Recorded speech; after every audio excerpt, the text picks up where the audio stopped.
was a guy who came out of Israel like somebody else, Yeah.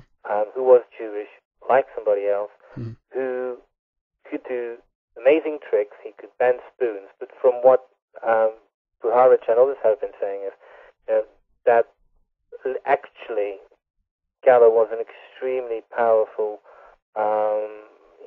individual, extremely psychic, and could do some amazing things. Hmm. Now, I'm sure I'm not betraying confidences here, but Uri at some point began to realize that something wasn't right. Yeah, exactly. And at some point he began to realize that he was climbing up the list of people whom a lot of other people wanted to see disappear. Mm. And his thing to James Randi is that actually the Randi hatred to him came at a welcome time, because rather than developing into this Messiah-like character, which he didn't want. I mean, he doesn't believe he's a Messiah, but he does believe, I think, that people were setting him up as such. And he liked the fact that Randy came about, and that this drive to make him appear to be the next Messiah didn't happen. Yeah. And obviously, these people who were potentially trying to make him into the new Messiah, they didn't care whether he was alive or not, because hey, Jesus died on the cross as well. So Yeah. if Uri had died from an assassin's bullet, that wouldn't have in no way harmed their cause. So I do think that thing was going on. As said, I'm not the only one who's kind of like considered that possibility. It might just be, we're too paranoid and we're reading too many things into that. But there is circumstantial evidence. For example, the fact that Puharich was leaned upon by the CIA to radically rewrite Uri, the book, Uri book. Yeah, exactly. Which, in my opinion, was being planned as the first step into making Uri appear as if he was the Messiah. Do you know why Uri did break? I mean, he broke, I guess, his relationship with Puharich after a while, but was there something particular that happened that made him, that he stepped away from all of this? He hasn't told me, but I would venture that the answer probably is a series of realizations surrounding who and what Puharich was doing to him and potentially trying to do to other people. And for all I know, the fact that Puharich was using Uri for his own means may have been part of that. Interesting. Yeah. In regards to the Nine, I mean the Ennead, if we speak about these guys, what's your take on it? Do you think that this is for real, so to speak, or are there really 9 entities out there who are actually trying to guide events here on Earth? Well, the ancient Egyptians firmly believed that the principal role again of good leadership was a pharaoh and a leader who was in direct liaison and who controlled what they called the 9 principles, which is precisely the same as the 9. You have various groups, like the 1920s in France, who had rituals which involved the 9. In the group in the 1950s in France was another group surrounding a French alchemist, if not magician, who equally performed and contacted the 9. Now, from the French side of things, I have spoken to people who were in these meetings and who knew people who were watching when these meetings were happening, and they are absolutely convinced that something magical was going on there, that these rituals are not mumbo-jumbo, but that what was going on there was for real, and that something from another dimension or at least something from this dimension, which is completely unexplainable to them, Yeah. was starting to happen when these rituals were taking place. So there is definitely something to this. I don't think that necessarily means that what Puharich was doing in the 1950s was necessarily successful. It's kind of like you've got the radio. When your radio is working, you start to pick up certain things, and it may be you're picking up the channel which you want to hear, or it might just be you're picking up something else. The worst thing is that you're picking up something which you think is what you need to hear, but actually that it's not the case. So that's kind of like the bit of what people and involved with magic and people doing Ouija boards and all of those kind of things say about what it is that you open up the radio, and sometimes you don't hear anything, sometimes you do pick something up, and sometimes you pick something up which actually isn't what you think it is. And that is the big question about the Nine and America. They were definitely doing something. Now, when it comes to Uri, Uri has said that he is, that it did happen like that he was in contact with the Nine, and that there is one thing which I think is an extremely interesting point, which is that the Nine, in all the rituals, were always contacted by a group of 9 people, short one person for one principle. Yeah. Uri has said, and this is also what Puharich has said, that he was the first person Puharich came across who was able to channel all the 9 as kind of like one channel, if you want. Now, that is rare in the sense that it was the first time Puharich found a person like that. It doesn't necessarily mean that he's the only person in the world who would be able to do this. Very few people have been searching for these kind of 9 things, and people who have been playing with these experiments are specifically always found in the circles of power and politics, because, again, controlling the 9 principles in ancient Egypt was felt to be all about controlling the future of a nation, and if not the future of mankind.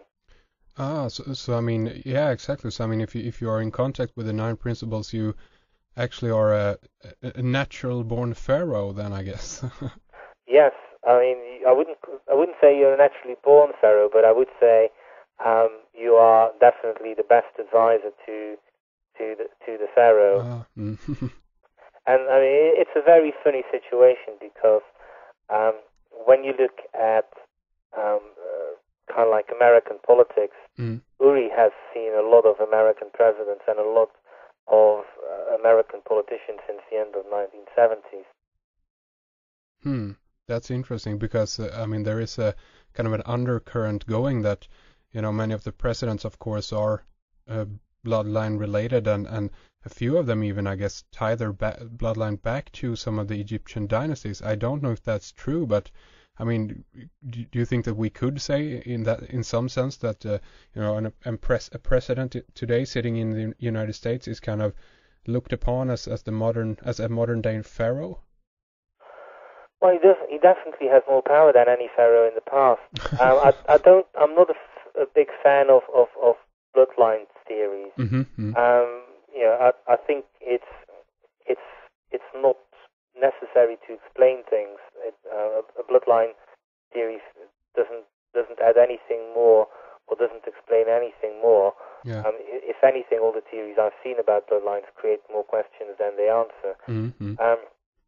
But there is obviously something that a person in power, you can play with them, you can keep certain information from them, and you can give them the worst advisors, or you can give them the best advisors. Yeah. And if you're able to give them specific advisors, and then you're able to play them. And that is where the real power quite often is around the president and his team. Yeah. And that's the same, whether you're George Bush or whether you're the Prince of Luxembourg. Sure, Tony Blair or whatever. Yeah. Another guy, a name that pops up. I don't know that much about him, but maybe you would like to talk a little bit about him if you want to. John Alexander. Is this kind of like I think that he's mainly involved in alternative weapons development, and I guess he has some connections to psychic research within the military. Do you know if that's right? Yeah, I mean, John Alexander is legitimate person in the American military. He's a big fan of non-lethal warfare. Mm. He is extremely interested in the alternative side.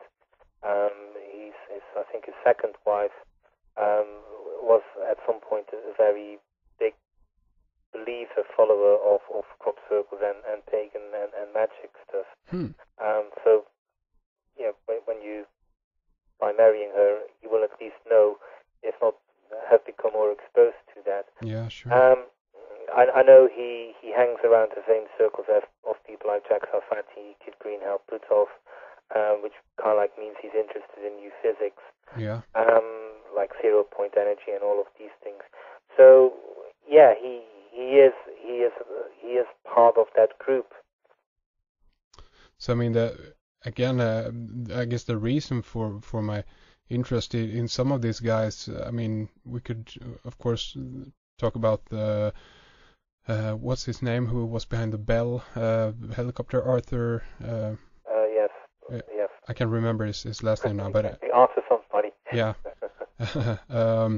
That many of these guys, who are within military, I mean, today we see them as very, the United States military at least, very, in that sense, I guess, materialistic and not at all involved in stuff like this. But when actually you begin to dig deeper, you could talk about people like, what is his name, Michael Aquino, allegedly at least, some kind of connections to satanic circles, and he of course is a general, I think, within the U.S. Army. But there seems to be a lot of evidence pointing again to the fact that it is the military that are into many of these kind of areas, like remote viewing, like PSI, different techniques and so forth, and I'm just interested in kind of talking about it and in some sense exposing it to get even people who aren't into that to get them to open their eyes to the fact that even the military is involved in this kind of stuff. That doesn't necessarily validate the phenomena itself, but it does make things more interesting, I think. What's your take on that?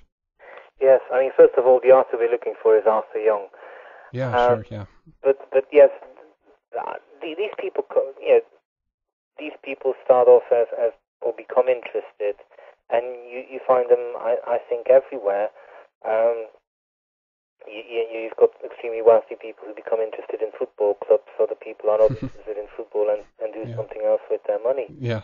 And rather than the best football players you can buy, some of them have bought the best psychics they can buy.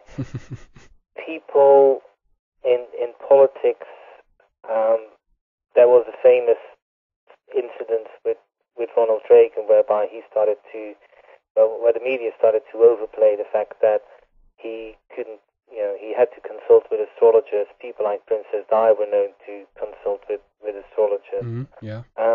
All of these things, it comes back to what we were talking about the first hour of making decisions and not making decisions, and having to make decisions at opportune moments in time, and not kind of like, not make decisions for a very long time. And the more power you get, and also I think the longer you are in power, you do start to look to any means possible whereby you want to make sure that certain decisions are good. And as a president or as somebody who has to make decisions, you quite often you're completely outside of your scope of what you had done before. You have no idea, and